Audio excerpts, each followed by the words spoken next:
Waalaikumsalam warahmatullahi wabarakatuh. Alhamdulillah sudah hadir dari tadi ya Ustadz ya. Siap. Baik. Kita mulai aja ya Ustadz ya buat mempersingkat waktu. Ya. Bismillahirrahmanirrahim. Assalamualaikum warahmatullahi wabarakatuh. Assalatu wassalamu ala asrofil anbiya'i wal mursalin wa ala alihi wa sahbihi ajma'in amma ba'du. Rabbi sholli sodri wa yassirli amri wal uluhdatan min lisani yafqahu qawli. Allahumma sholli ala sayyidina Muhammad wa ala ali Muhammad. Alhamdulillahirabbil alamin, kita panjatkan kehadirat Allah Subhanahu wa taala atas nikmat sehat yang Allah berikan kepada kita hari ini dan juga kelapangan waktu sehingga kita di sini dapat berkumpul di kajian Selasa Dompet Duafa Hongkong bersama Ustadz Fauzan. Salawat dan salam kita hanturkan kepada junjungan Nabi besar kita, Nabi Muhammad SAW, atas kesabarannya dan doa-doanya sehingga kita bisa menikmati nikmatnya Islam sampai hari ini dan insya Allah sampai nanti ajal menjemput kita. Adapun tema kajian kita hari ini adalah ketika Nabi berkuliner ya Ustadz ya. Ya. Wah, berarti tidak hanya kita aja yang suka kuliner ya Ustadz, beliau juga punya kuliner atau makanan kesukaan selain buah kurma ya. Baik Ustadz, untuk lebih jelasnya tafadhol Ustadz Fauzan.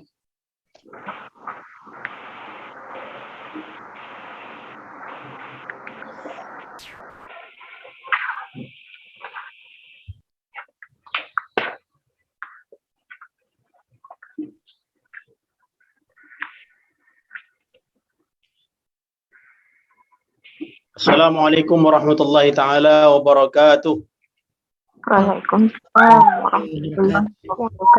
Waalaikumsalam warahmatullahi wabarakatuh. Hamdan syakirin, hamdan na'imin. Allahumma salli ala Muhammad wa ala ali sayyidina Muhammad. Ibu hadirin yang dirahmati Allah Subhanahu wa taala, alhamdulillah kembali kita mengaji. Mudah-mudahan ibu-ibu sekalian ini yang mendengarkan dalam majelis ini semuanya diberikan Allah Subhanahu wa taala kesehatan, kelapangan rezeki, keluarga semuanya mudah-mudahan enggak terkena imbas daripada Omikron ini, mudah-mudahan. Hadirin rahmati Allah, kajian kita ketika Nabi Muhammad SAW beliau berkuliner ataupun makan. Ini kajian kita referensinya dari kitab Al-Azkar yang menyusun adalah Syekh An-Nawawi dari Syria, pakar bahasa Arab, dan beliau terkenal dengan kitab-kitabnya yang dibaca rata-rata oleh para ulama sedunia. Umur beliau hanya 45 tahun, tapi bukunya, hasil tulisan beliau itu sangat dahsyat, termasuk Arba'in Nawawiyah yang sering dikaji oleh para ustadz, Riyadus Shalihin, itu yang menuliskan, yang mengumpulkan adalah Syekh An-Nawawi Ad-Dimashqi, orang Syria. Nah, hadirin rahmatullah subhanahu wa ta'ala, ini kitabnya namanya Al-Azkar, tentang zikir-zikir 24 hours, 24 jam, apa yang kita buat setiap hari. Doanya apa sih kalau saya mau berpakaian, saya mau keluar rumah, kalau saya mau safar, kalau saya mau makan, apa sih yang saya baca? Nah, itu diterangkan oleh Syekh An-Nawawi Ad-Dimashqi ini. Hadirin rahmatullah subhanahu wa ta'ala, ini kita mulai. Jadi, poin pertama, sebagaimana yang kita ketahui juga, makanan jelas yang halal dan thayyib. Bukan hanya halal tapi thayyib juga. Ya ayyuhan nas, kulu mimma fil ardi halalan thayyiba. Baik dan halal. Halal sudah jelas. Baiknya bagaimana? Makanan yang baik, paling tidak saat zaman sekarang ini, kita kurang-kurangilah sedikit demi sedikit. Karena memang kita dikelilingi dengan makanan-makanan ini. Paling tidak kurangi 3P. Kurangi 3P. Apa itu 3P? Penyedap, pengawet, pewarna. Jadi makanan-makanan ini sering di sekitar kita, apalagi di negara kita yang tercinta. Jadi banyak jajanan-jajanan anak-anak kecil itu yang pewarnanya itu tingkat tinggi. Penyedapnya itu dahsyat banyaknya. Ada yang rahmati Allah Subhanahu wa taala, jadi kita makan makanan yang halal juga baik juga. Jadi makanan itu berpengaruh. Makanan itu sangat berpengaruh untuk kesehatan kita. Ustaz, kita makan mesti halal dan baik juga, yang bagus juga, yang bervitamin, yang menyehatkan. Iya. Sebab kita mau ibadah. Tentulah kita ingin ketika ibadah kita tidak terganggu oleh kekurangan-kekurangan ataupun penyakit-penyakit sehingga kita sulit beribadah. Ada yang rahmati Allah Subhanahu wa taala, itu dalam tafsir Ibnu Katsir. Sahabat yang bernama Sa'ad bin Abi Waqqas. Beliau tanya pada Nabi, "Wahai Nabi." Jadi sahabat ini mereka rebutan. Kalau Nabi SAW beliau ada, mereka rebutan. Minta doa dengan Nabi. "Wahai Rasulullah, gimana sih caranya supaya saya itu makbul doanya? Bagaimana supaya saya ini diterima oleh Allah Subhanahu wa taala doa-doa saya?" Nabi SAW beliau menyabdakan, "Atib mat'amak." Wahai Sa'ad, kamu baguskanlah, perbaikilah makanan kamu, maka takun mustajabud doa, kamu jadi orang yang makbul doanya. Hadirin rahmatullah Subhanahu wa taala, maka ya kita usahakan sebaik-baiknya. 2 poin dalam makanan itu. 1 zatnya dan 2 caranya. 1 zatnya jelas di halalnya, 2 cara mendapatkannya bagaimana. Hadirin rahmati Allah, maka ketika kita berusaha mempersembahkan makanan yang halal tersebut kepada keluarga kita, itu berpengaruh terhadap kolbu kita. Orang-orang yang makan makanan yang haram, survei membuktikan rasa cemasnya itu tinggi. Adrenalinnya itu naik. Rasa cemasnya tinggi, adrenalinnya pun naik. Sehingga pikirannya sering galau, kalut. Makanya negara-negara yang konsumsi makanan Korea Selatan, Jepang, termasuk di sini juga, itu lumayan. Khususnya Korea dan Jepang, tingkat galau mereka itu sangat tinggi. Hadirin rahmati Allah Subhanahu wa taala. Jadi ketika makanan itu halal dan baik, maka mudah-mudahan hati kita pun tenang dalam beribadah kepada Allah Subhanahu wa taala. Ini gambar. Apa gambar ini? Ini gambar darah ini. Yang saya tunjukkan ini adalah gambar darah. Hasil daripada bekam ataupun fasdu. Ibu-ibu kalau memang ada kesempatan silakan untuk berbekam ataupun fasdu. Kalau bekam kan udah biasa lah kan, ditarik darahnya ataupun di fasdu yang jarum itu ditusukkan di urat sehingga keluar darah, memakai jarum infus. Nah, ini darahnya keluar. Ternyata makanan yang kita makan yang mengandung minyak berkumpul dia bertahun-tahun sehingga jadinya seperti ini. Yang di atas itu putih itu adalah minyak, bawahnya itu darah. Jadi ketika kita makan, apalagi makanan yang berminyak, ngumpul dia. Ngumpullah minyak-minyak itu. Jadi kemarin ada satu plastik seperti ini, besarnya seperti ini. Jadi setengahnya itu bawahnya darah, atasnya ini minyak seperti ini. Sebab apa? Makanan yang kita makan, apalagi kita di negara kita memang gorengannya itu luar biasa. Gorengan itu, maka dikurang-kurangi minyak ketika makan makanan gorengan itu. Hadirin rahmatullah subhanahu wa ta'ala, maka kalau boleh supaya badan kita juga terjaga kesehatannya, kalau ada masa dan ada kesempatan silakan untuk berbekam ataupun berfastu. Paling tidak ya sebulan sekali ataupun kapan mungkin pulang, ataupun di mana tempat yang mudah untuk kita mendapatkannya. Hadirin rahmatullah subhanahu wa ta'ala, makan itu kita disunnahkan untuk berjamaah. Makan disunnahkan untuk berjamaah. Ini hadisnya hadis sahih riwayat Bukhari dan Muslim. Ibu-ibu dengan suami supaya lebih erat lagi. Yang bermasalah, nah, ini coba Bu, supaya menenteramkan hati suami dan istri, menyatukan hati nih, makan bareng. Kalau boleh ya suap-suapan. Sebab kalau makan itu kita satu piring, ini dulu sepinggan berdua, sepiring berdua dulu, sekarang enggak lagi. Nah, ini bisa kita buat kembali. Kalau makan bersama-sama, itu akan menyatukan hati. Jadi, makanan itu pun berkah. Dulu sahabat ada yang laporan. Jadi perut itu memang bermacam-macam kekuatannya. Perut itu bermacam-macam kekuatannya. Orang Muslim seharusnya satu lambung saja. Satu lambung saja, satu rongga saja. Nah, dalam hadis Nabi SAW, orang kafir itu sampai 7 lambung. Makanya ada orang yang sanggup untuk makan sebanyak itu lambungnya memang ya dia makan terus, mengembang jadinya. Nah, makanan yang seperti itu tidak baik. Bahkan ada orang yang sudah makan banyak pun, dia datang pada Nabi, wahai Rasulullah, saya sudah makan banyak, kok nggak kenyang-kenyang? Nabi SAW beliau menyabdakan, atau kama qala Rasulullah SAW, makanlah kamu dengan berjamaah, makanlah kamu bersama-sama yang lain. Loh, makan bersama-sama itu bagaimana? Apakah masih satu piring? Apakah masih satu nampan? Nah, itu untuk makan berjamaah yang penting kita berkumpul dalam majelis itu.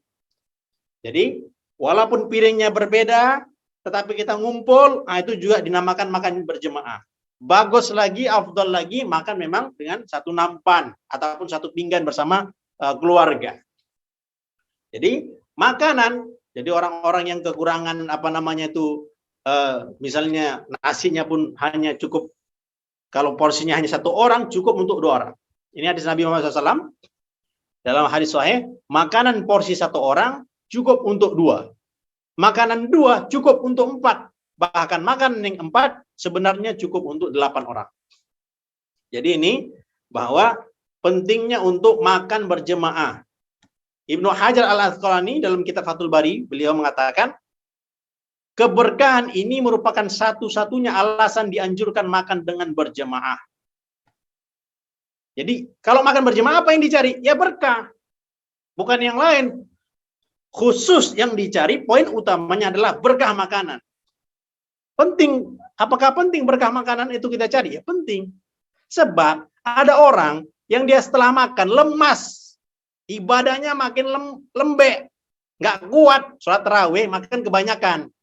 Waktu tarawih, akhirnya ngantuk, hahu. Sholat tarawihnya ngantuk, jadi kurang bernilai.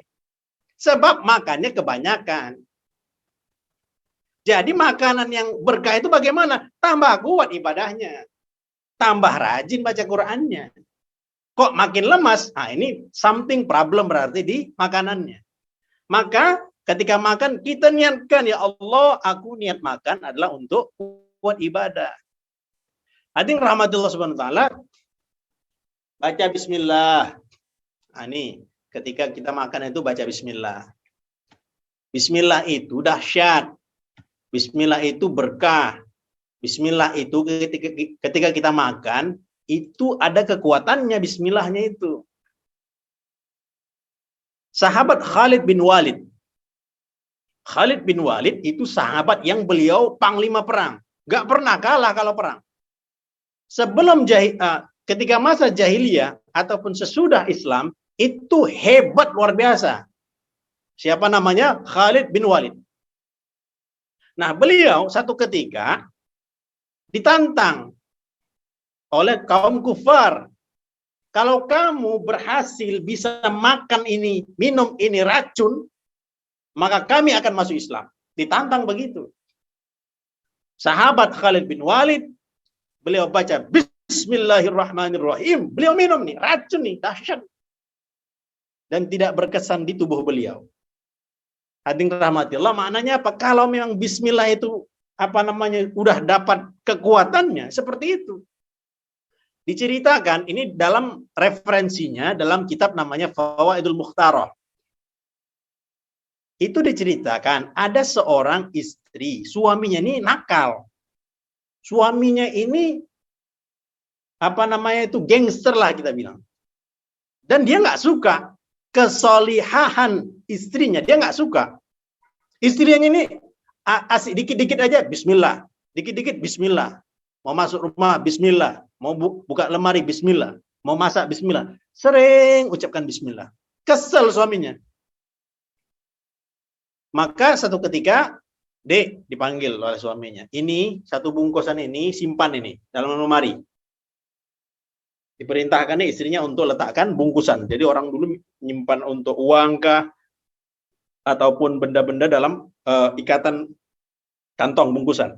Diletakkanlah istrinya biasa bismillahirrahmanirrahim dimasukkanlah ke dalam lemari. Maka setelah beberapa saat diminta oleh suaminya. Nah, suaminya tadi ketika barang itu dimasukkan ke lemari, sesudah istrinya nggak ada, diambilnya. Bungkusan itu dilemparkannya ke dalam sumur. Bungkusan tadi diambilnya dari lemari oleh suaminya dan dilemparkan ke dalam sumur. Kemudian dipanggilnya, Dek, coba ambilkan. Jadi dia mau ngerjai istrinya. Dek, ambilkan bungkusan kemarin. Dia udah geram deh nih, mau ngerjai istrinya, udah siap-siap marah. Maka ketika istrinya membuka lemari tersebut, Bismillahirrahmanirrahim, ini referensinya dalam Fawaidul Mukhtarah. Maka Allah Subhanahu wa taala utus malaikat untuk mengembalikan bungkusan tadi yang di dalam sumur, diletakkan kembali di dalam lemari sehingga diambil oleh istrinya dan diberikan kepada si suami. Terkejut suaminya. Sehingga dia tobat kepada Allah Subhanahu wa taala. Hadirin rahmatullah subhanahu wa ta'ala. Begitulah kalau bismillah itu sudah menjadi memiliki kekuatan seperti itu. Mudah-mudahan kita istiqomah bismillahirrahmanirrahim dalam setiap amalan kita. Hadirin rahmati Allah. Kemudian kalau kita makan ini dia. Bismillahi awwalahu wa akhirahu. Kalau kita lupa baca bismillah, namanya juga manusia. Nah, ini kita sambil mengulang lagi kaji. Yang sudah hafal alhamdulillah, yang belum hafal nih besar-besar nih saya tulis nih. Bismillahi awwalahu wa akhirahu. Langsung dihafal nih Bu ya. Langsung dihafal. Yang mau di screenshot silakan. Jadi nggak lupa-lupa lagi. Kalau terlupa baca bismillah, ini di tengah-tengah makan tuh kita baca. Dengan syarat sebelum kita selesai makan. Jadi sebelum kita selesai makan kita baca. Oh, baru teringat kita bismillah. Nah, kita baca nih. Bismillahi awwalahu wa akhirahu. Sebab apa? Kalau kita nggak baca bismillah sepanjang makanan kita itulah yang menjadi makanan syaitan. Rumah yang ketika kita masuk, kita nggak mengucapkan assalamualaikum, itu jadi tempatnya syaitan. Sehingga di rumah itu macam-macam kekacauan. Makanan yang tidak dibacakan bismillah, itu menjadi makanan syaitan juga. Bismillahi awwalahu wa akhirahu. Hadirin rahmatullah subhanahu wa ta'ala, makan kita dengan duduk, tidak dengan berdiri. Ini kita biasakan. Makan dengan duduk dan tidak dengan berdiri. Jadi kadang memang ada standing party. Nah, itu kita tetap usahakan kalau boleh jongkok lah kita. Minum kita dengan dengan duduk atau makan pun dengan duduk. Kemudian kita meneguk dengan perlahan. Minuman itu Syekh Mutawalli Asy-Sya'rawi. Syekh Mutawalli Asy-Sya'rawi itu beliau adalah ulama dari Mesir, ahli tafsir, pakar di Mesir sana, Al-Azhar University. Beliau mengajarkan ini sesuai dengan riwayat Anas bin Malik, ketika Rasulullah SAW beliau minum, maka beliau mengambil nafas di luar wadah air sebanyak 3 kali. Artinya apa? Kalau kita minum, Bismillahirrahmanirrahim, minum, selesai, alhamdulillah. Kita minum, Bismillahirrahmanirrahim, untuk tegukan kedua, Bismillahirrahmanirrahim, selesai, alhamdulillah. Tegukan ketiga, Bismillahirrahmanirrahim, alhamdulillah. Maka Syekh Mutawalli Asy-Sya'rawi tadi belum mengatakan, kalau kita buat cara minum seperti ini, maka selama air itu dalam perut kita, dalam tubuh kita, jasad kita, maka tidak akan ada keinginan untuk berbuat kemaksiatan kepada Allah Subhanahu wa taala. Jadi memang kalaulah itu doanya itu kita gunakan, dahsyat keunggulannya itu. Orang nggak berbuat maksiat disebabkan minum saja.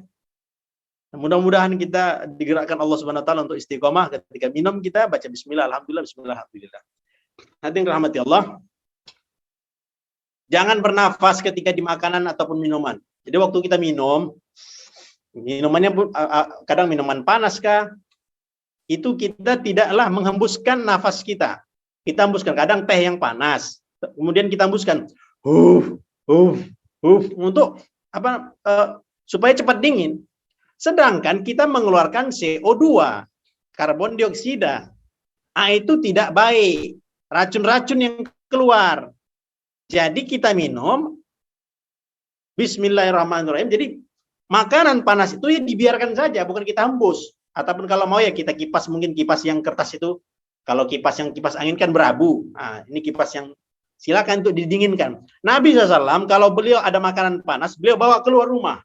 Jadi diangin-anginkan makanan itu. Jadi makan bukan dalam keadaan panas sekali. Terlalu panas. Kalau hangat-hangat kan memang sedap. Tapi bukan terlalu panas. Sehingga melepuh. Payah dia makannya itu, susah.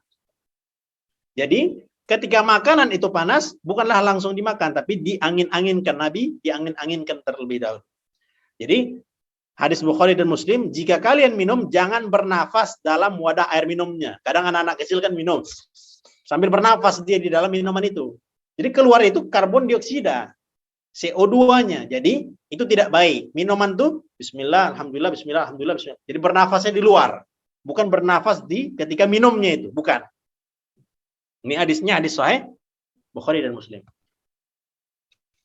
Kemudian tidak berlebihan, makan secukupnya. Makan dikit ya dikit dihabiskan. Diusahakan makan tuh habis. Orang-orang tua kita dulu, nenek-nenek kita dulu, makan habiskan, makan habiskan. Memang begitu. Sampai titik darah penghabisan, itulah kita makan. Jadi berasnya itu, nasinya itu, semuanya kita makan. Bahkan Nabi SAW, beliau itu yal'aqha, beliau la'iqha, menjilat-jilat jarinya. Jadi makan kari, makan yang berkuah-kuah, bahkan beliau bersihkan piringnya itu, sehingga Siti Aisyah radhiyallahu anha tidak tahu mana piring yang telah dicuci ataupun mana yang telah selesai digunakan untuk makan, karena bersihnya Nabi SAW membersihkan makanan itu. Begitulah Nabi Muhammad SAW, cara makan beliau seperti itu. Sampai habis kuahnya pun begitu. Hadirin rahmatullah subhanahu wa ta'ala. Nah ini kalau kita malam, semua bejana kita tutup. Jadi kadang ada emak-emak ataupun ibu-ibu, kadang dia nggak ditutupnya garam itu. Garam nggak ditutupnya, minyak nggak ditutup. Semua bejana itu ditutup. Jadi jangan sampai ada yang terbuka. Minuman ditutup. Kalau kita mungkin meninggalkan minuman itu dalam keadaan yang agak lama, itu silakan ditutup. Tutuplah bejana-bejana dan wadah-wadah air. Karena ada satu malam dalam 1 tahun wabah ataupun penyakit turun pada malam itu. Tidaklah penyakit itu melewati bejana yang tidak tertutup atau wadah air yang tidak ada tutupnya, melainkan penyakit akan masuk di dalam. Ini hadis riwayat Muslim.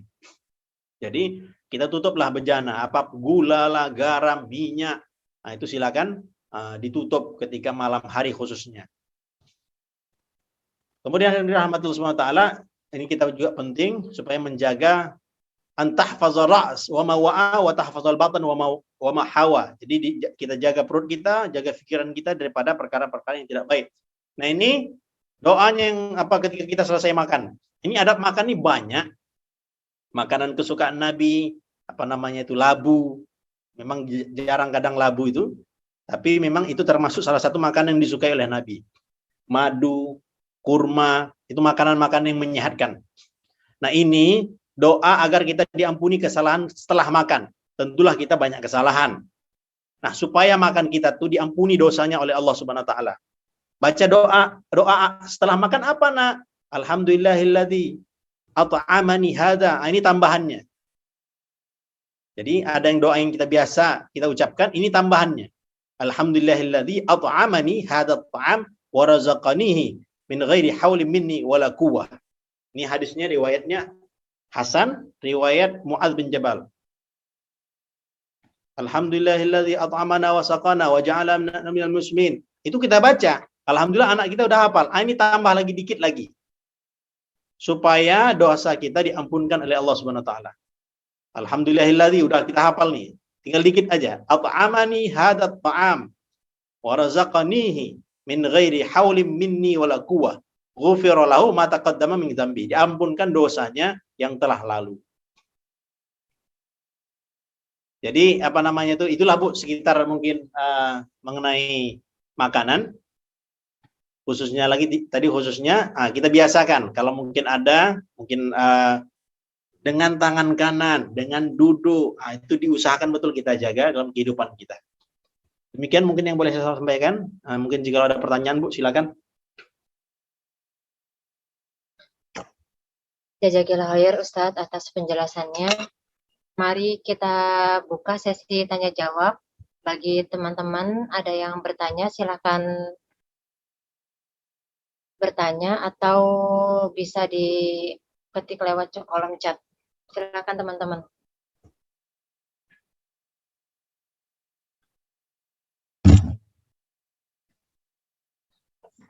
Ustadz, mungkin saya dulu yang bertanya nih Ustadz. Ya silakan. Ini hanya ini aja, maksudnya kalau saya lihat tema hari ini dengan Ustadz yang share barusan tuh kok beda ya. Kalau hari kan tema hari ini tentang kuliner ya, kuliner Nabi. Pikir saya itu tentang apa sih kesukaan makanan Nabi, apa sih ini kegemaran Nabi yang dia sukai. Ini lebih ke adab sepertinya. Kalau saya lihat makan dengan tangan kanan, ketika kita makan harus baca bismillah dan lain sebagainya. Jadi saya belum menemukan klik gitu loh dengan tema hari ini. Mungkin itu sih masukan saya hari ini. Iya, apa namanya itu, adab makan ini banyak. Termasuk makanan-makanan yang dimakan oleh Nabi Muhammad SAW. Jadi, itu tadi, salah satunya, makanan yang disukai Nabi, madu, siwak, itu termasuk dalam jenis makanan. Siwak itu kan biasanya kita untuk gosok gigi. Siwak itu bisa ditumbuk. Jadi siwak itu bisa untuk ditumbuk, digiling. Nah, siwak itu termasuk yang digunakan untuk membersihkan gigi, bukan hanya ketika gosok gigi, tetapi siwaknya itu bisa untuk ditumbuk dan digunakan untuk menghancurkan karang-karang gigi. Jadi termasuk yang digunakan oleh Nabi Muhammad SAW ketika membersihkan gigi dengan menggunakan siwak itu. Siwak, madu, kurma, ini memang sudah kita kenal lah. Jadi termasuk juga susu. Nabi Muhammad SAW, beliau menyukai susu. Susu yang mana? Susu yang asli tentunya. Sekarang susu banyak yang kental manis. Nah, kental manis itu gulanya luar biasa banyak. Nah, susu sapi. Kalau susu itu kita minum yang aslinya, jadi itulah yang membersihkan daripada pencernaan kita. Susu sering dibuat untuk chai, untuk orang teh, untuk orang-orang Pakistan ataupun India. Nah, jadi susunya susu yang mana? Susu yang asli, bukan susu yang bubuk dan sebagainya. Jadi memang penelitian banyak, intinya susu yang terbaik, susu yang original, bukan susu yang kotak ataupun susu yang campuran gulanya itu tinggi. Termasuk susu Milo. Ini pun susu Milo, walaupun memang enak, tapi dipermasalahkan sekarang karena banyaknya gulanya yang terdapat dalam susu Milo tersebut. Begitulah Bu, kurang lebih. Jadi madu tadi, kurma, susu, dan sebagainya tadi, makanan yang dimakan oleh Nabi. Jadi memang untuk kuliner ini banyak makanan Nabi. Tapi memang poin-poin pertama, karena kita berkaitan dengan adab, ini dulu dasarnya dulu. Nanti insya Allah selanjutnya kita akan bahas khusus mengenai makanan-makanan Nabi. Insya Allah.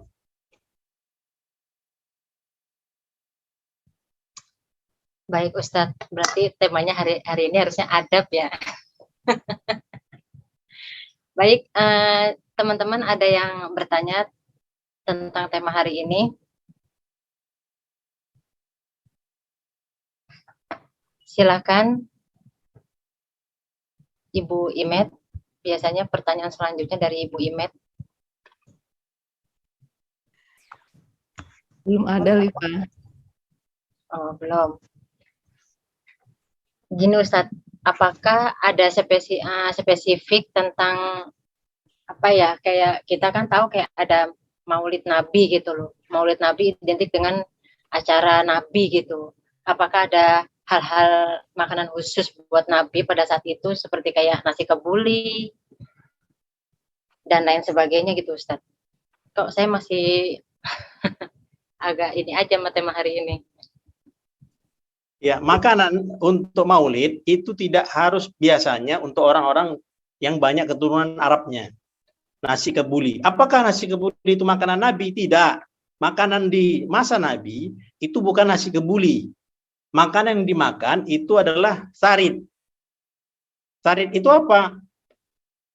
Kalau sekarang apa ya? Seperti roti cane lah. Roti cane itu dicampur dengan kuah kari. Jadi dimasukkan, itu dicampur. Itu sarit namanya. Nabi itu seringnya itu beliau makan dengan 3 jari. Makanannya apa yang dimakan? Berarti kurma. Yang dimakan itu kurma.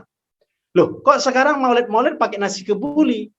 Ternyata makanan-makanan di Arab, khususnya Saudi ataupun Yaman, yang mereka sering makan nasi kebuli, ternyata bukan berasal daripada Arab itu sendiri. Makanan nasi kebuli itu terpengaruh oleh orang-orang India. Termasuk makanan Arab. Oh, kalau kita datang ke restoran Arab, ada shawarma itu seperti apa ya? Kebab lah begitu. Nah, itu apa namanya itu makanan mana nih? Ya, itu makanan Turki, bukan makanan Arab. Hanya saja banyak dimakan oleh orang Arab. Jadi sudah terpengaruh oleh adat seperti itu. Jadi ketika kita makan, memang tidak mestilah, oh kalau maulid kita. Jadi maulid itu bukanlah hanya 12 Rabiul Awal saja, tidak. Maulid itu mengingat Nabi. Kapan saja silakan. Tidak mesti bulan Rabiul Awal, tidak. Nah, ketika makanan itu makanan yang enak, karena untuk menjamu tamu, itu dia poin utamanya.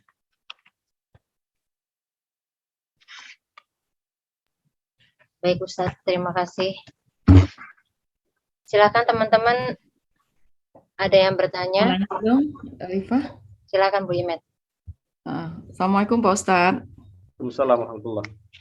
Pak Ustadz, ini saya mau nanya pendapat Pak Ustadz ya. Kan kalau kita baca di sirah Rasulullah SAW itu misalnya beliau itu suka dengan minum susu kambing, makan daging kambing gitu. Nah, kemudian apakah memakan atau minum susu kambing atau makan daging kambing ini merupakan sunnah bagi kita, atau memang sebenarnya juga lebih baik daripada misalnya susu sapi atau mungkin susu lainnya lah, atau makanan daging-daging lainnya? Itu begitu, apakah seperti itu, ataukah memang kebenaran aja waktu itu di Arab ya adanya kambing gitu loh? Menurut Pak Ustadz gimana tuh ininya? Ya. Kambing adalah termasuk makanan yang disukai oleh Nabi. Loh, Ustaz, kalau makan kambing kan nanti kita darah tinggi. Jadi gout nanti tuh. Kita akan naik darahnya, kalau makan akan sakit, leher sakit. Kalau kita makan kambingnya itu dengan kari direndang yang banyak santannya, banyak minyaknya, itu yang menyebabkan sakit asam urat dan sebagainya, darah tinggi. Tetapi kalau daging kambingnya asli dimakan dengan masakan-masakan yang tidak terlalu banyak minyak dan bumbu-bumbunya yang banyak tersebut, maka itu tidaklah membuat penyakit. Justru itu adalah daging yang bagus, termasuk daging yang bagus kambing yang muda. Nah, bagaimana tingkatannya? Kambing, susu, apakah itu termasuk sunnah? Kita makan kambing dan susu tersebut kita niatkan. Dulu Nabi SAW suka kambing, saya pun makan kambing. Dulu Nabi Muhammad SAW beliau minum susu, saya pun minum susu. Jadi ketika niat tersebut kita hadirkan, bukan hanya sekedar berlezat-lezat saja, maka kita mendapatkan pahala terhadap ittiba'us sunnah, kita mengikuti sunnah tersebut. Jadi posisi daripada makan itu, ketika makan kita niat, sehingga kita mendapatkan pahala atas apa yang kita lakukan tersebut. Jadi kambing, bagaimana kita masak kambing tersebut? Nah, jadi tidaklah banyak tadi dengan minyak ataupun dengan bumbu-bumbu yang kurang menyehatkan. Seperti itu, Bu. Kembali ke niatnya aja disunahkan ya Pak ya. Iya, ada orang yang berpakaian jubah, dia pakai sorban. Jadi sebetulnya itu Ustaz, kalau pakai sorban, pakai jubah, itu sunnah tidak. Kemudian kalau kita pakai baju koko untuk laki-laki, itu berarti tidak sunnah. Mestinya sunnah tuh pakai jubah. Tidak begitu juga. Jadi intinya orang yang memakai sorban, memakai jubah, dia niat. Saya niat ikut Nabi. Maka dia dapat pahala. Tetapi kalau dia pakai jubah hanya sekedar adat saja, orang Arab sekarang kiblatnya banyak ke barat. Dan mereka pakai pakaian igal itu, jubah hanya sebagai adat saja. Kalau hanya sebagai adat, maka pakaian itu tidak dapat pahala. Tetapi kita memakai, yang laki-laki pakai jubah, pakai sorban, dia ikut Nabi. Dia cinta pada Nabi. Maka disitulah dia mendapatkan pahalanya. Jadi pengaruh niat itu berbeda kalau orang yang tanpa niat. Saya makan saya niat lillahi ta'ala, supaya mendapatkan kekuatan untuk kuat ibadah. Itu orang yang nggak pakai niat, akhirnya makan biasa saja, adat. Anak yang belajar, dengan dia niat, ya Allah aku niat supaya aku belajar ini tambah ilmuku. Beda dengan orang yang anak-anak yang ketika ke sekolah itu nggak niat belajar. Jadi diingatkan, nak, niat belajar ya sungguh-sungguh ya, kita ingatkan ketika anak kita belajar. Supaya apa? Niat itu berpengaruh. Sel-sel otak kita ngumpul jadi satu dan berfokus ketika pelajaran itu didapatkan. Jadi kadang anak-anak itu disuruh doa ya. Ketika Rabbi yassir wa la tu'assir, itu doa sebelum belajar, itu supaya mereka fokus ketika belajar tersebut. Nah, jadi pentingnya niat dalam setiap amal seperti itu. Itu, Bu. Jazakallah khair Ustaz. Baik, ada yang bertanya lagi teman-teman? Mungkin sudah mengerti semua kali ini Ustadz nih. Iya, jadi apa namanya itu? Kita kalau makan itu diusahakan. Kalau makan, buah itu terlebih dahulu sebelum makan yang besar. Jadi makan itu sebaiknya buah dulu sebelum yang besar, sebelum nasi. Nah, itu ayat Qur'annya wa fakihatin mimma yatakhayyarun. Jadi buah dulu baru daging. Kita makan buah dulu, makan pisang dulu, makan anggur dulu, baru makan nasi. Kalau makan nasi. Jadi itu sebaiknya, bukanlah makanan pencuci mulut di akhir, tidak, makan buah di awal, bukan di akhir. Jadi di antara makanan-makanan yang di surga pun ada dan dimakan oleh Nabi, nah itu labu. Jadi labu ini dalam Quran pun ada. Ya, begitu Bu. Baik Ustadz, nih saya bacakan dari kolom chat ya. Assalamualaikum, izin bertanya tentang daging yang halal. Seperti di Hong Kong ini, apakah jika kita beli daging, contoh daging sapi harus tertulis logo halal di kemasan dagingnya? Gimana Ustadz?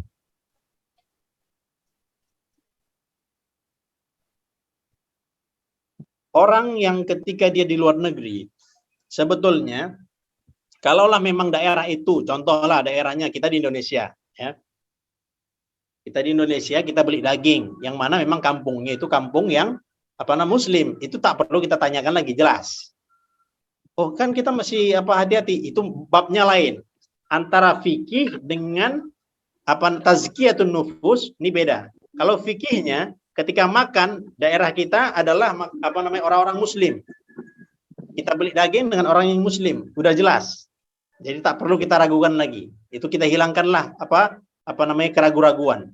Yang kedua ada bab namanya tazkiyatun nufus, dia warok. Oh saya nggak percaya orang ini entah sholat entah nggak ngerti saya. Itu bab warok namanya.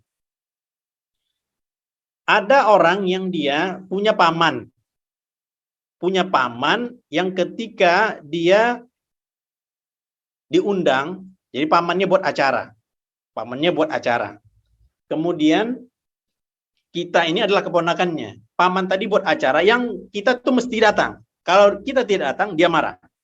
Paman tadi dia bermasalah. Dia punya pekerjaan bermacam-macam. Satu bandar narkoba, satu lagi dia punya toko, kedai. Itu kalau kita datang, tentulah makanannya kita khawatir ini, makanan ini halal atau tidak. Dia tercampur itu, syubhat ini. Satu kedai, dia punya toko, tentulah toko dia jual beli. Kalau jual beli berarti halal. Satu lagi bandar narkoba juga. Jelas keharamannya. Nah, kita diundang. Bagaimana nih posisi kita? Ketika kita makan dalam keadaan seperti itu, maka kita diperbolehkan secara fikih untuk makan saja. Secara fikih. Namun kalau dia warok, oh, mungkin ini daripada hasil yang syubhat, saya tidak makan. Ketika kita datang di luar negeri, daging yang kita beli itu, apakah masih ada yang halalnya? Diusahakan ada halalnya. Karena memang kita tidak tahu. Kalau daging, memang sangat sulit kita untuk membedakan, oh ini daging gimana ya cara bedakannya, babi ataupun sapi ini. Nah, kita kan nggak tahu, nggak ngerti kita. Diusahakan ditinggalkan. Jadi memang posisi logo itu, halal itu, memang diusahakanlah ada. Loh, kemudian bagaimana kalau roti-roti, biskuit, bagaimana nih? Ah, itu bisa kita telepon, kan ada di belakangnya itu bahan-bahannya untuk vegetarian. Kemudian minyaknya apa yang digunakan? Minyaknya apa? Kita boleh telepon di nomor belakangnya itu. Apakah itu minyaknya minyak hewani yang bercampur dengan hewan atau tidak? Kalau vegetablesnya oke, istilahnya hanya sayur-sayuran saja biskuitnya. Kan untuk vegetarian, nah silakan kita makan, bisa kita telepon.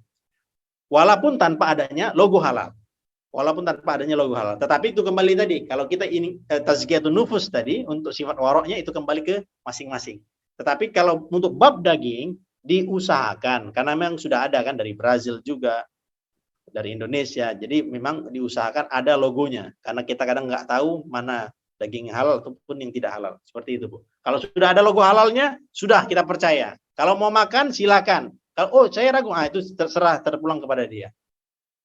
Seperti itu, Bu.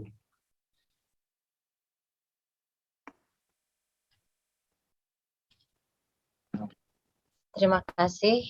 Pertanyaan selanjutnya, Ustadz. Sebentar. Izin bertanya, Pak Ustadz. Tadi sempat dijelaskan kalau Nabi jika habis makan menjilati piring-piring beliau sampai bersih.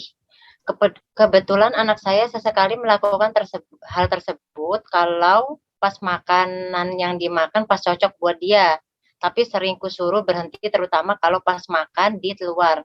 Menurut Pak Ustadz, saya biarkan atau gimana Pak Ustadz? Terkadang ada rasa gimana gitu karena pas di luar pasti banyak orang melihat.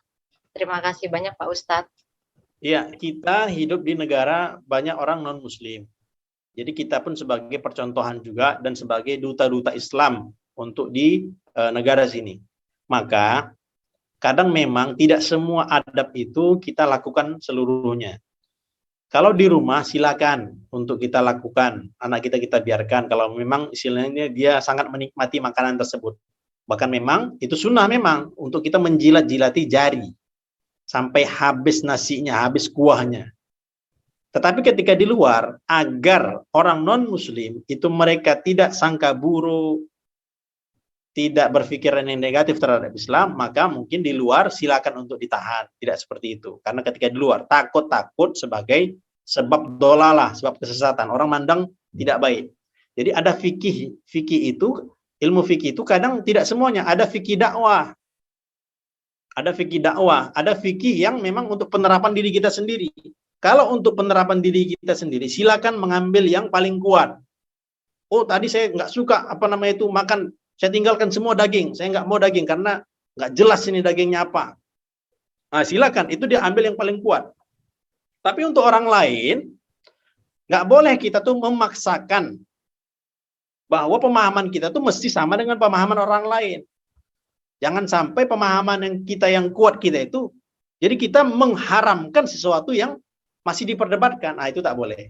Jadi ada namanya fikih dakwah. Ada orang-orang, saudara-saudara kita, yang belum mampu dia untuk berjilbab. Nah, tak usah kita paksakan terlebih dahulu. Jadi dulu di Indonesia itu nenek-nenek kita, bahkan ibu saya dulu memang tidak berjilbab. Kenapa? Memang posisinya belum seperti itu. Apalagi khusus di pakaian-pakaian adat negara kita itu pakai kemben bahkan. Salah satu sejarah mengapa mukena itu ada, mukena itu telekung ataupun apa namanya itu rukuh itu, kenapa kok adanya di Indonesia saja, Indonesia, Malaysia, sekitar Asia Tenggara saja? Itu karena dakwahnya Wali Songo. Nah, ketika para wali-wali tersebut dakwah di Indonesia, itu melihat pakaiannya biasanya adalah mereka pakai kemben, nampak apa namanya itu pundaknya. Jadi belum bisa langsung untuk mesti memakai jilbab. Tidak, tapi rahmatnya, kasih sayangnya dulu apa namanya itu para dai-dai terdahulu, maka ketika sholat saja pakai telekung. Nah, itu dia untuk ketika apa namanya penggunaan ketika sholat saja. Adapun di luar sholat, itu masih dalam tahap proses. Namun sekarang alhamdulillah sudah apa namanya sudah menyebar keislaman sehingga rata-rata memang apa namanya bahkan di luar sholat pun sudah menutup aurat. Nah, seperti itu, Bu. Baik, gimana Bu Sasa? Semoga jelas ya Bu Sasa ya. Jelas Bu, terima kasih Pak Ustadz. Sama-sama Bu Sasa. Dan bentar Ustadz mau menambahkan yang terkait pertanyaan dari teman pertanyaan pertama, itu kan dari kemasan bisa kita telepon gitu ya. Sebenarnya itu kalau usah kita telepon, kita tinggal buka aplikasinya Halal Cek juga bisa sebenarnya. Kalau nelpon kan kelamaan sepertinya. Telepon ini bukan halal enggak kandungannya? Kadang di Prancis, Bu, di Prancis, di Belanda kan begitu, bukan hanya di Hong Kong. Itu dia. Baik. Karena di Jepang seperti itu. Jadi muslimah yang ada di Jepang, mereka menyarankan seperti itu. Ketika kita nggak ada label halalnya, maka mereka sarankan kita telepon dan kita tanyakan bahan-bahannya itu apa. Banyak sekarang makanan-makanan untuk vegetarian katanya, tetapi ternyata minyaknya itu minyak hewani. Nah, itu bermasalah. Hewannya hewan apa? Nah, itu dia. Jadi bahkan apa namanya itu di toko-toko besar yang mereka menyediakan untuk vegetarian khusus, ternyata banyak campuran-campuran hewani di situ. Maka perlu yang berhati-hati, walaupun nanti mungkin ada yang apa namanya kan karantina ketika sampai di sini, itu dia milih yang vegetarian.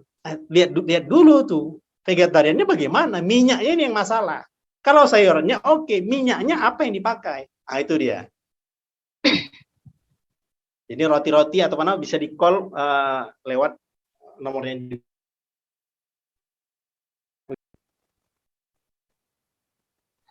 Baik, Ustadz. Siapa lagi, teman-teman? Boleh di luar topik. Jika ada yang mau bertanya, silahkan. Izin bertanya. Assalamualaikum, Mbak Lipa. Salam, silahkan, Bu Dini. Ya, Pak Ustadz.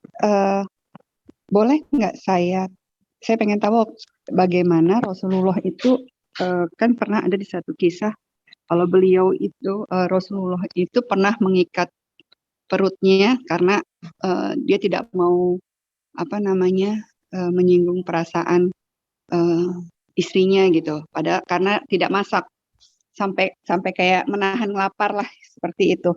Bisa di ini nggak Pak Ustadz latar belakangnya? Kan kalau misalnya kita dapat kisah-kisah Rasulullah yang seperti itu, padahal kita tahu Rasulullah itu memiliki kekayaan juga luar biasa ya, gitu kan. Nah, apa di balik itunya hikmahnya itu apa ya Pak Ustadz selain dia menahan lapar? Ya, gitu. itu kisah yang mengenai Nabi SAW beliau kelaparan adalah ketika perang Uhud. Sahabat yang lain itu kan terjadi penggalian parit, penggalian perang Khaybar. Jadi parit itu kan dikeruk. Jadi ketika mengeruk itu memang mereka itu dalam keadaan yang lapar luar biasa, bahkan kerja juga nyangkol. Jadi ketika pada saat itu sahabat pun kelaparan juga. Sahabat yang lain satu batu diikatkan di perut karena memang supaya untuk mengurangi kelaparan.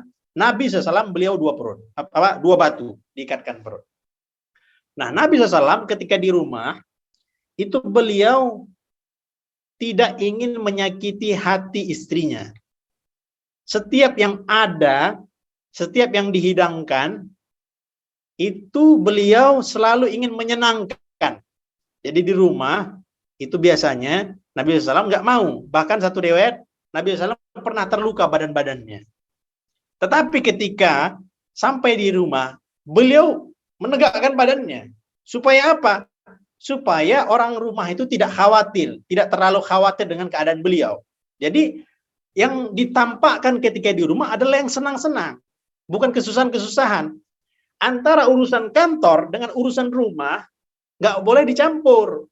Urusan kantor yang pusing-pusing, yang masalah-masalah itu tinggalkan di kantor. Urusan di rumah itu kita happy-happy, senang-senang, bahagia.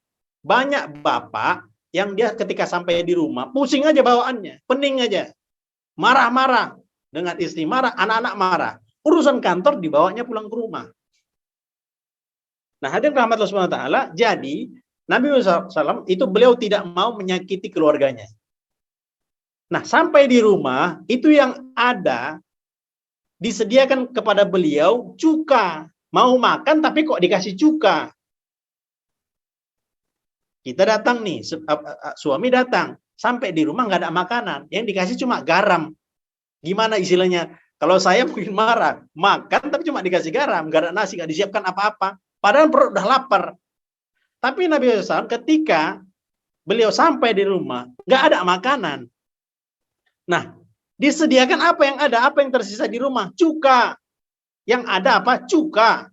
Cuka yang asam itu. Tapi yang terucap oleh lisan Nabi SAW apa? Ni'mal udmul khal, kata beliau. Beliau nggak mau menyakiti hati istrinya. Beliau mengatakan, sebaik-baik makanan adalah cuka, kata beliau. Sampai seperti itu. Padahal nggak ada makanan. Dan beliau tak mau menyakiti istrinya. Jadi, bahkan beliau puji. Maka, ma'aba Rasulullah SAW ta'aman qad. Nabi itu tidak pernah mencaci makanan. Ketika makanan itu dihidangkan, selalu beliau ingin untuk menyenangkan dan tidak membuat susah. Apa namanya itu pasangannya. Mudah-mudahanlah suami kita semuanya seperti itu, Bu, ya. Nggak banyak komen ketika makan itu. Ya, Bu, begitu. Mungkin langsung diplototin sama istrinya kali.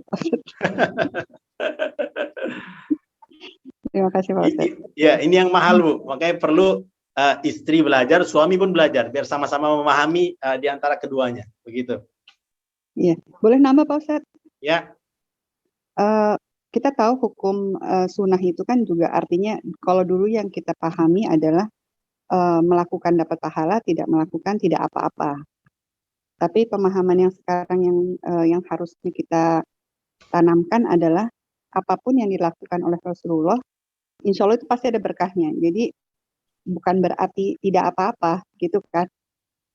Itu kan artinya yang sebenarnya. Nah, tapi ketika adab-adab Rasulullah itu tidak kita lakukan, kita mungkin tidak berujung pada dosa. Tapi apa yang apa rasanya kalau misalnya memang kita tidak boleh nggak sih kita bilang, oh saya lagi belum mampu gitu untuk mengikuti sunnah Rasul gitu. Itu bagaimana Pak Ustadz? Ya. Sunnah ada dua definisi. Ini kita bahas yang dua saja, banyak sunnah itu. Jadi sunnah itu luas sebetulnya pengertiannya. Tapi ini kita bahas yang ringkas saja. Satu secara fikih, satu secara bahasa tazkiyatun nufus. Secara bab mengenai qalbu hati. Kalau mengenai fikih tadi, kalau dikerjakan dapat pahala, tidak dikerjakan itu tidaklah kita mendapatkan pahala ataupun tidak dapat dosa. Tak mengapa. Itu menurut fikih. Tapi kalau menurut ilmu tazkiyatun nufus, sunnah itu dikerjakan dapat pahala, nggak dikerjakan rugi. Salat sunnah sebelum subuh, pahalanya apa? Khairun minad dunya wa ma fiha. Lebih baik daripada dunia dan seisinya. Orang yang dia nggak sholat sunnah sebelum subuh 2 rakaat, ruginya minta ampun itu. Sebab khairun minad dunya wa ma fiha. Lebih baik daripada dunia dan seisinya. Sekarang, setelah dikaji-kaji oleh para ahli medis, barulah orang-orang menggunakan. Dulu tidak. Barulah bekam dilaksanakan, barulah minum habbatus sauda. Dulu tidak. Lebih percaya dengan obat-obatan medis. Tetapi sekarang sudah banyak yang minum habbatus sauda, madu lebih kencang. Sebab apa? Hasil penelitian-penelitian. Maka tadi sunnah itu ketika tidak dilakukan rugi kita. Dan setelah diteliti-teliti, minum cara duduk itu beda dengan minum cara berdiri. Sunnahnya bagaimana? Minum itu caranya adalah dengan duduk. Ternyata dalam perut kita nih, tubuh kita, ada filter, ada penyaring. Yang penyaring itu tidak terbuka kecuali kita minum dalam keadaan duduk. Kalau kita minum secara berdiri, itu ibarat air terjun, push, push, push, sehingga menghantam bagian perut kita. Itulah yang membuat kadang bermasalah di ususnya. Nah, ada filter yang terbuka hanya ketika waktu duduk, sehingga dia mendorong air itu ke seluruh tubuh. Dan itu hanya terbuka ketika duduk saja. Makan pakai tangan, bukan menggunakan sendok. Lebih baik makan itu apa? Kul biyaminik, dengan tangan. Makan dengan tangan, bukan dengan sendok. Kalau memang makanan itu tidak berkuah, ya silakanlah kita makan pakai tangan. Kalau mungkin berkuah, silakan pakai sendok. Makan sup, tak mungkin juga kita makan sup ataupun lontong pakai tangan, kan tak cocok itu. Nah, tapi makanan yang bisa dicangkau dengan tangan, gunakanlah tangan. Karena di di tangan kita ada memang bakteri-bakteri yang positif. Tubuh kita ini ada bakterinya. Ada bakteri yang negatif, ada yang positif. Nah, bakteri yang positif itu bercampurlah dengan enzim di lidah kita. Itulah yang membuat makanan itu lebih cepat terurainya. Sebab kenapa? Karena makan dengan tangan. Jadi sunnah-sunnah seperti itu, ketika diteliti, ternyata luar biasa. Siwak sampai sekarang sudah dicampur sebagai odol gigi. Dulu tidak. Baru dicampur siwak F lah, HPAI, ada siwaknya. Mengapa seperti itu? Karena penelitian sudah membuktikan bahwa ketika digunakan siwak itu lebih membersihkan gigi dibandingkan odol yang lainnya. Begitu, Bu. Ya, terima kasih Pak Ustadz. Ya. Baik, Ustadz. Saya teruskan di komentar di kolom chatnya ini. Ustadz, Assalamualaikum Ustadz. Gimana hukumnya memasak daging sapi tanpa harus dicuci dahulu? Ya, ini menurut ahli fikih. Kalau daging tersebut, darah tersebut yang lengket di situ, itu langsung dimasak. Karena kan memang daging sapi itu kan halal. Daging sapi itu boleh dimakan. Jadi tidak ada pencucian-pencucian. Kalau langsung dimasak, silakan. Jadi ada ulama yang memakfu darah yang melekat di daging. Tetapi kalau sudah dicuci, cucilah dengan sebersih-bersihnya. Barulah boleh kita makan. Jadi jangan ada ketika dibasuh itu darahnya ada lagi ketika sudah dicuci. Nah, tapi ketika tadi masih ada darahnya, tanpa dicuci, dia mau langsung masak. Nah, itu ada ulama yang memakfu ataupun memberikan kemakfuan terhadap darah yang ada di daging tersebut. Seperti itu, Bu.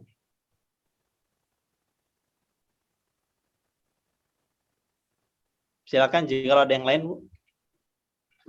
Baik, ada teman yang bertanya lagi. Ustadz, mungkin saya nih.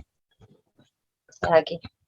Begini Ustadz, makan daging atau ayam di restoran tanpa memandang ini halal atau enggak, itu apa sih dampak ke tubuh kita, baik jangka panjang maupun jangka pendeknya?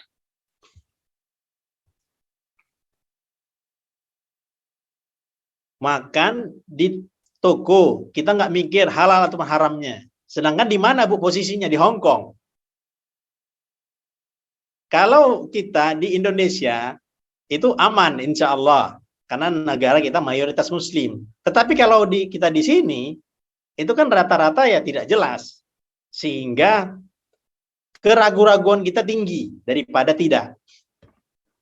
Nah, ketika hal tersebut, itu berbahaya. Apa berbahayanya? Dua bahayanya. Satu dari segi rohani kita. Seseorang yang dia makan syubhat, seseorang yang dia makan haram, itu satu, kolbunya tertutup. Orang ketika kebaikan itu dapat, dia membal. Sebab kolbunya tertutup. makanan, masyrabuhu haram, mat'amu haram, malbasu haram. Dia doa, ya Allah, ya Allah, ya Allah, tetapi makanannya haram. Tentulah lisannya, doanya, tangisannya tidak diterima. Syarat-syaratnya, tiketnya nggak bisa masuk dia. Sebab makanannya itu tidak dijaga. Yang kedua, secara kesehatan. Makanan yang tidak jelas itu banyak dia mengandung mudarat. Sudah saya jelaskan tadi bahwa orang yang makan haram, dia ada rasa cemasnya itu tinggi, galaunya tingkat tinggi. Maka itulah membuat orang itu ketika ada masalah sedikit langsung pusing kepalanya. Sehingga ada yang menghilangkan nyawanya sendiri, bunuh diri. Galaunya tinggi. Nah, itu efek yang paling tinggi. Adrenalinnya naik, tingkat kegalauannya tinggi. Nah, itu yang membuat dia hilang akalnya sehingga bunuh diri. Jadi mudah-mudahanlah makanan kita selalu terjaga insya Allah. Tetapi ketika kita diundang misalnya oleh saudara non-muslim, kita tidak ada kewajiban untuk bertanya, ini makanannya bagaimana ya? Dari mana ya? Nah, itu kita tidak ada kewajiban. Dipersilakan makan, silakan kita makan. Tanpa perlu kita bertanya-bertanya. Halal makanannya itu, selagi mana yang dihidangkannya itu halal, silakan kita makan. Oh tapi Ustaz, saya nggak enak kalau makan di rumah non-muslim. Mintalah izin kalaulah memang tidak ingin memakan makanan itu. Minta izin dengan baik. Jadi jangan, oh ini nggak boleh saya. Tak begitu, tapi minta izin dengan baik. Seperti itu. Tapi kewajiban tadi, itu tidak patut kita tanya, dari mana nih ayamnya? Digoreng pakai apa? Di mana? Nah, itu tidak wajib kita tanyakan. Ketika dihidangkannya ayam goreng, sudah makan saja. Selesai. Ya, begitu Bu. Baik Ustadz. Terima kasih penjelasannya. Baik, ada lagi teman-teman yang bertanya?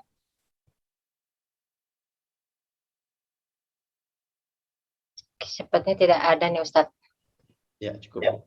Cukup. Senang banget ya Ustadznya ya. Baik, alhamdulillah. Terima kasih teman-teman atas kehadirannya hari ini. Terima kasih juga kepada Pak Ustadz yang sudah menjelaskan tausiah tentang tema hari ini. Mari kita tutup dengan membaca hamdalah, istighfar dan kafaratul majelis. Saya izin minta maaf Bu ya. Assalamualaikum warahmatullahi wabarakatuh. Waalaikumsalam warahmatullahi wabarakatuh. Waalaikumsalam warahmatullahi wabarakatuh. Makasih Mbak Liva. Ya, Terima kasih Bu Liva. teman-teman. Pamit dulu. Terima kasih Bu. Ya.